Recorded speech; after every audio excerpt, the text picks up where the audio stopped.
What can a BGM do to a movie and to a star? Cinema మొత్తంలో at least ఒక 90% BGM ఉంటుందని నాకు తెలీదు. మీరు 90% బీజిఎం ఉంటుందన్నారు కదా, which means you mean 10% silence ఉంటుంది. That 10% silence is the most important part. To decide that is the mastery. అందులో అంటారు ఎక్కడ నగ్గాలో కదా, ఎక్కడ తగ్గాలో తెలుసు, అలాగే ఎక్కడ వాయించాలో ఎక్కడ వాయించకూడదో తెలుసు. Is when music director. In and out points ఉంటాయి కదా, that is the most important point in background score. In fact recent గా పుష్ప 2 బ్యాక్గ్రౌండ్ స్కోర్ చేస్తున్నాడు. ఒక రోజు సుక్కుబాయ్ ఫోన్ చేశారు, డార్లింగ్ అసలు నువ్వే డార్లింగ్ అన్నారు. ఏం డార్లింగ్ అంటే అసలు ఎక్కడ పాడ్కాస్ట్ చూడలేకపోతున్న వాళ్ళ కోసం వెరీ క్యూరియస్ బైట్స్ అన్నింటిని తీసుకొచ్చి ఈ క్లిప్స్ ఛానల్లో వేస్తున్నాం.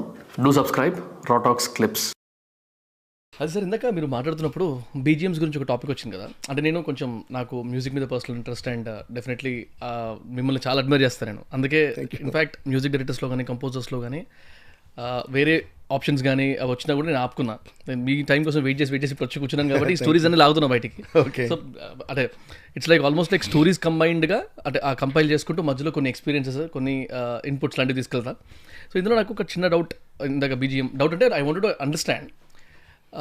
రీసెంట్గా ఎడిటింగ్ ప్యాటర్న్ కొంచెం అర్థం చేసుకుంటున్నాను కాబట్టి ఇప్పుడు నా షార్ట్స్ కానీ లేకపోతే యూట్యూబ్ ఛానల్కి సంబంధించిన షార్ట్స్ ఒక బేసిక్ ఒక చిన్న లైన్, ఆ లైన్ వెనకాల వచ్చే ఒక బీజిఎం వల్ల ఆ లైన్కి పవర్ పెరిగిపోతుంది. ఒక బీజిఎం కానీ లేకపోతే ఒక మ్యూజిక్ కానీ which is added to the short. ఇంతకుముందుకు ఒక 1.5 years బ్యాక్ ఏ బీజిఎం లేకుండా షార్ట్ వేసేవాడిని. అప్పుడు బాగానే ఉండేది. ఎప్పుడైతే బీజిఎమ్స్ లాంటివి యాడ్ చేసామో ఎక్స్పీరియన్స్ మారిపోతుంది. So I understood that. ఆ తర్వాత మెల్లిగా ఒక 2 years బ్యాకే నాకు అర్థమైంది యాక్చువల్లీ. మేబీ కొంచెం కామెడీ ఉండొచ్చు కానీ సినిమా మొత్తంలో అట్లీస్ట్ ఒక 90% బీజిఎం ఉంటుందని నాకు తెలీదు. నాకు తెలియదు అప్పటికి. When someone told me, I started observing, అరే అవునరా మొత్తం సినిమా అంతా బీజిఎం ఉంది అంటే అంత పని ఉంటుందా మ్యూజిక్ డైరెక్టర్స్ కానీ కంపోజర్స్కి కానీ. But now the question, my question is what can a BGM do to a movie and to a star? Okay, or RR whatever you call it as.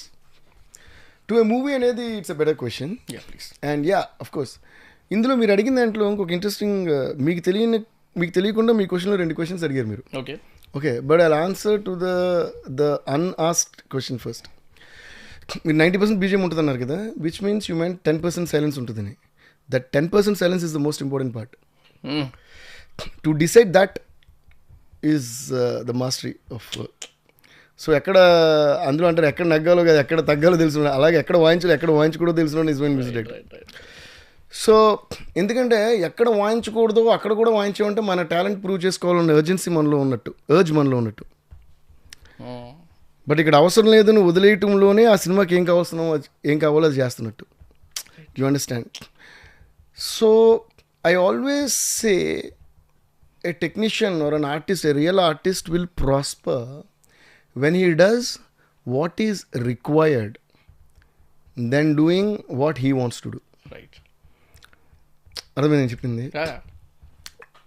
So ఒక సినిమాలో ఒక scene ఉంటుంది, ఆ సీన్లో ఏడిపించాలా, నవ్వించాలా, లేదా మీరు అన్నట్టు ఒక హీరో బిల్డప్ ఇవ్వాలా, లేదా ఒక కామెడీ చేయాలా, ఇదంతా సినిమా చూసినప్పుడు క్యాల్కులేషన్ వచ్చేస్తుంది based on our knowledge and experience and all that.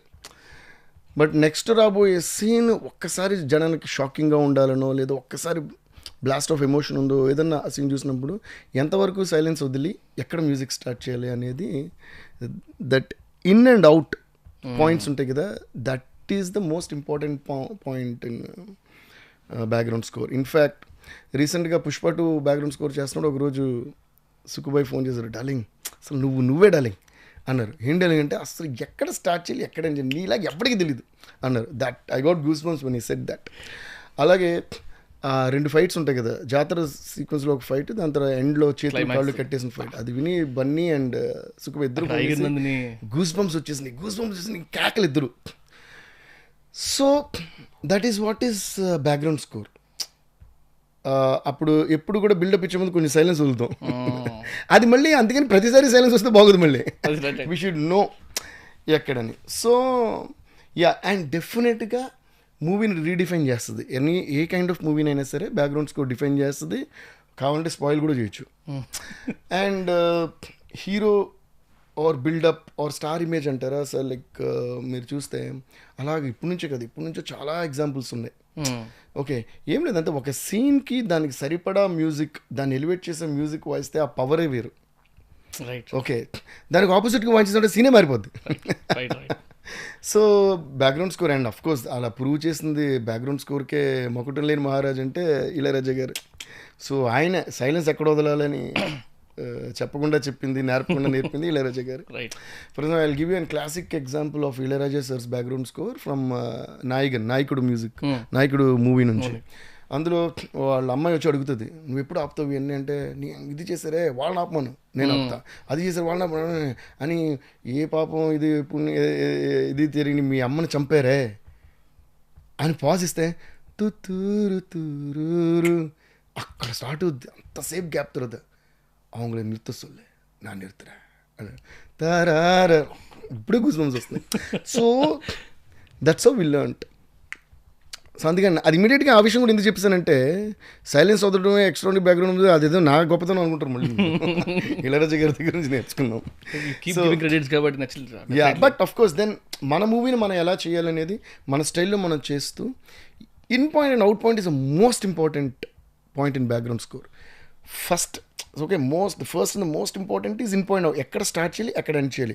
అందుకని కొన్ని మూవీస్ స్టార్ట్ నుంచి ఎండ్ దర వెళ్తూనే ఉంటుంది, అప్పుడు దేనికి కనెక్ట్ అవ్వు. అండ్ ఇంకోటి సీన్స్, కొన్నిసారి ఎడిట్ టేబుల్ మీద సీన్స్ చూసినప్పుడు అబ్బా ఏం బాగుందని అందరం క్లాప్స్ కూడా ఫీల్ అయిపోతుంటాం. ఈ సీన్ వచ్చింది సూపర్, తర్వాత సెకండ్ హాఫ్లో సీన్ అబ్బా సూపర్, ఇంటర్వల్ దగ్గర ఒక సీన్ సూపర్, అసలు క్లైమాక్స్ సూపర్ అని అనుకుని ఉంటాం. అన్నీ కలిపి సినిమాకి చూసినప్పుడు ఏంటిది ఏదో బ్రహ్మానంద గారి మేము పడుతుంది, ఇదేదో తేడాగా ఉంది అన్నట్టు. అలాగే బ్యాక్గ్రౌండ్ మ్యూజిక్ కూడా ఈ సీన్కి మ్యూజిక్ చేసిన, అందుకే నాకు ఈ 4 సీన్స్ రెడీ అయిపోయి మ్యూజిక్ చేసిన I can't do it. I want to see the movie in a flow, because background score is a gradation. అది రైజ్ అవ్వాలా, కిందకి రావాలా, పైకి వెళ్ళాలా, గ్రాఫ్ ఒకటి ఉంటుంది. అది సెకండ్ హాఫ్లో ఒక సీన్ రెడీ అయిపోయింది, దీన్ని మ్యూజిక్ చేసాను, దాని చేసిన ఎలా చేస్తాం? అది I mean I don't know, I can't do that. So అది ఎందుకంటే ఒక న్యాయం ఉండాలి అందులో. ఇప్పుడు ఇచ్చారు కదా, మనం ఈ ఇటుకలన్నీ తీసి అక్కడ పెట్టమ్మా, నీకు కూలీ ఎంత ఇస్తాననే దానికి, లేదా 4 బజ్జీలు వేసి ఇస్తే అది కాదు కదా మనం చేసే పని. దానికి ఒక స్ట్రక్చరు, మనల్ని నమ్మి మనకి ఇచ్చిన డైరెక్టర్, ప్రొడ్యూసర్ అందరూ ఉన్నారు. సో దానికి ఒక స్ట్రక్చర్ ఉంటుంది. So it depends that structuring that music is what background score is all about. And దానికి సినిమాని అర్థం చేసుకోవాలి. ఫర్ ఎగ్జాంపుల్ ఇప్పుడు ఈ మూవీకి బీభత్సమైన పేరు వచ్చింది, తండేల్ మూవీకి background score. Everybody I'm so happy that people, చాలా కాలం తర్వాత ఒక లవ్ స్టోరీ వచ్చింది దానికి అని. మొన్న చంద్రమోహన్ రెడ్డి గారు కూడా స్టేజ్ మీద అన్నారు, మా సినిమాని సంథింగ్ ఒక గ్రేట్ కాంప్లిమెంట్ ఇచ్చారు, ఎక్స్ట్రాడినరీగా అర్థం చేసుకున్నదో లేదా మాకన్నా బాగా అర్థం చేసుకున్నది దేవి అని నాగచంద్ర గారు also told. And Sai Pallavi గారు కాల్డ్ మీ, బ్యాక్గ్రౌండ్ మ్యూజిక్తో చూసిన కాల్ చేసి ఒక half an hour she spoke to me. She said ప్రతి సీన్ చెప్పారన్నమాట. అసలు ఇలా ఈ మధ్య అంతా I'm only hearing loud music. ఎప్పుడు ఆ మ్యూజిక్ ఆగుతుంది, ఒకసారి చెవులు మూసుకుందా అనే అంత పని అవుతుంది కొన్ని సినిమాల్లో. బట్ చాలా సోల్ఫుల్ మ్యూజిక్, ఎక్కడ స్టార్ట్ అవ్వాలి, ఎక్కడ ఎండ్ అవ్వాలి. కొన్ని సీన్స్ అయితే నాకు బ్యాక్గ్రౌండ్ స్కోర్ చూడనప్పుడు మామూలుగా చూసా, బ్యాక్గ్రౌండ్ స్కోర్తో అబ్బా ఎంత మంచి ఫీల్ వచ్చింది అనిపించింది అని. సో అందులో యాక్ట్ చేసిన ఆర్టిస్టులు, ఈవెన్ చై గారు కానీ, ఈవెన్ డైరెక్టర్ గారే ఆ కాంప్లిమెంట్ ఇచ్చినప్పుడు I felt really so I'm grateful to them for making such a good movie and also giving me the credit. But అది మూవీని ఫీల్ అయి చేసినప్పుడు వచ్చే అవుట్పుట్ అది. So background score definitely plays huge role in the movie.